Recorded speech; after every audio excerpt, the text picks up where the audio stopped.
And joining us on our Book Talk segment today, great to welcome one of the co-authors of a book called The 52 Weeks, two women and their quest to get unstuck with stories and ideas to jumpstart your year of discovery. We're joined today by Pam Godwin from up in New York City. Pam, how are you doing today? Good to talk to you. I'm good, thank you. Waiting for the snow again in New York. I was going to say, I grew up just outside the city, and I hear you have snow heading your way again, so not fun. No, we're getting tired of the cold. That's for sure. I wish I was in Florida, that's for sure. That's why I moved down here, to get away from the New York winters.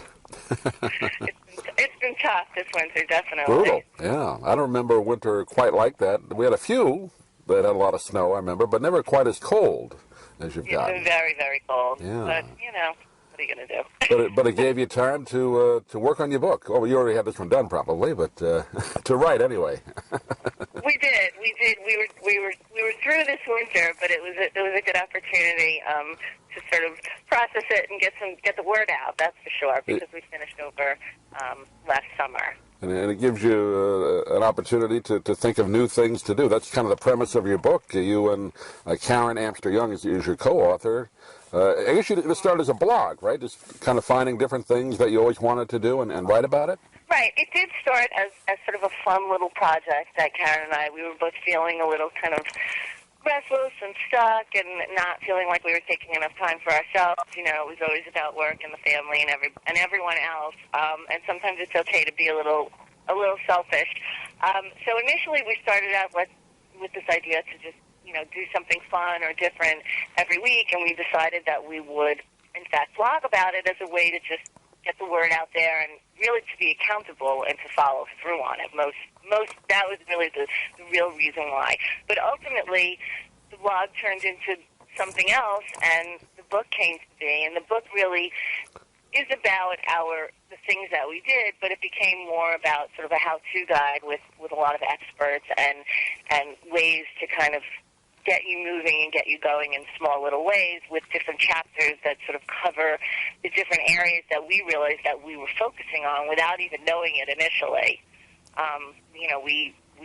We did some great adrenaline-inducing just for fun activities, but we also worked on wellness and changing careers and arts and culture, and there's a chapter on giving back and volunteering. So it incorporated a whole bunch of different things, not just, going rock climbing.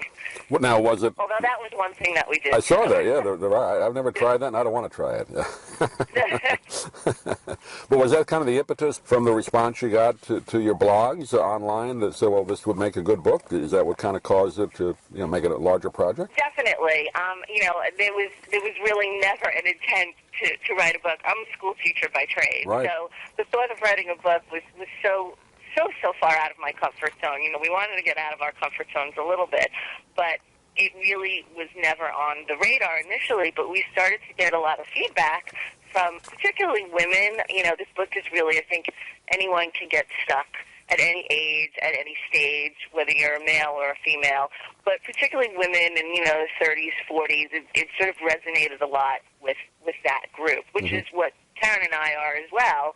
And there was some interest, and it was really suggested to us to put this all together, and we said, all right, not really knowing what it involved, because it was definitely very, very, very hard, and probably the biggest unstuck thing that we could have done, and the biggest, trying something very different for both of us was really writing the book in the end. And the 52 weeks, each week was a different thing that you wanted to do. Each of you chose the one thing for that particular week, right? And write about it? Right. Initially, when we were blogging and when we were doing the 52-week project prior to the book, we came up with this plan, and Karen had a list and I had a list, and then we had a joint list. So some of the things we did together and others we did separately, because while we are very, very good friends, we met when our children were in preschool.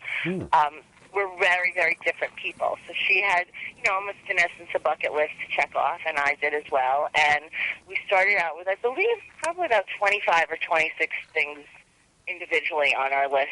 And then we had kind of a Karen and Pam list as well that we did together. And we slowly just, checked them off. Some things we never got to. We then added things to the list based on things that we had tried. Some things we tried and we said, this was the worst thing in the world. We'll never do this again, But it was just a way, whether it was successful or not, we just, kept going along and doing different things. Some things were very, very little. One week, Karen decided to try and smile more to her husband and her daughter all week, and and just be more pleasant and happier. But one week we test drove Maseratis. There was all sorts of different things to do each week that we tried to get it, and it was time was also something that we were battling against as well. Yeah, it wasn't just an adventure going somewhere every week, but a little thing like smiling every day. So it was a mixture. Yeah, it's interesting. Right. This is not, and the book as well is not really. We have advice from experts in the book now that we brought in, because we always like to say, we're no experts either.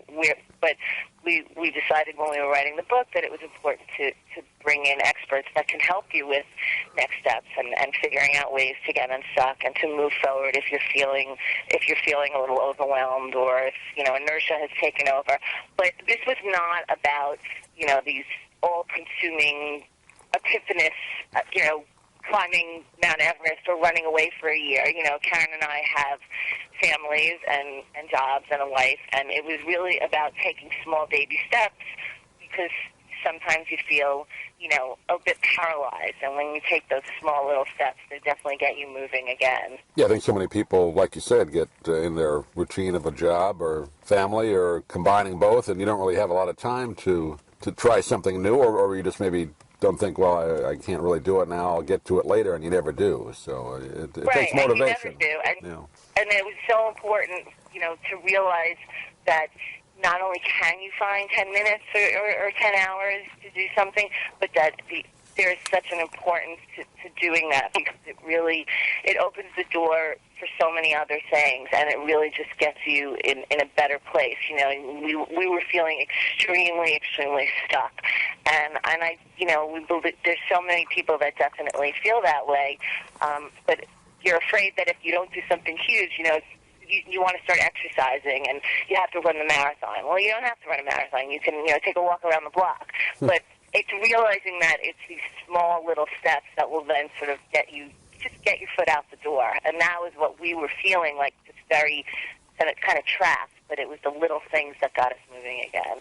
What were one of the things that you did that turned out a little bit differently than you thought? Maybe on a happier note, or wasn't as good as you thought it would be? That's a tricky one. There were definitely some things that I didn't enjoy doing. There's something that I was actually very, very afraid to do that wound up being one of my best 52s.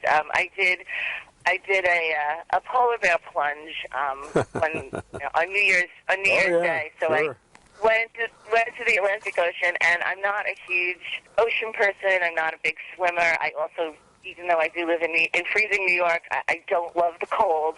And I was nervous to do it. I was fearful. I was afraid. I didn't want to go with all these people around. I didn't want to go into the water. The whole thing. And that wound up being for me one of my favorite 52s that I did. So and I couldn't wait. I signed up for it again. I did it again because that was like in the very beginning. So then I did it again the following year. You went back. And it was also a wonderful experience because it was a charity event. So not only was I doing something, out of my comfort zone, but I was also giving back, and I was, doing something for a charity event. So it was really encompassed a lot of things, and that turned out well. There were definitely things that did not turn out as well. Yeah, I remember every New Year's Day that would be the story on the local news up there, the people jumping in the water at whatever beach it was. Yeah.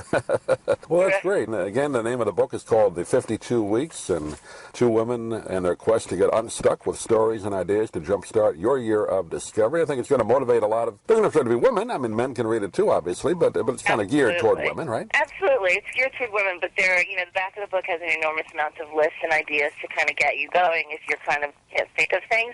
And those lists really are for anyone, adults, teens, men, women, the old, the young. It's across the board. Do you have a website, Pam? People can get the book? Absolutely. You can find, all the information about the book and about us and our blog at the52weeks.com, and then numeric 52 52weeks.com.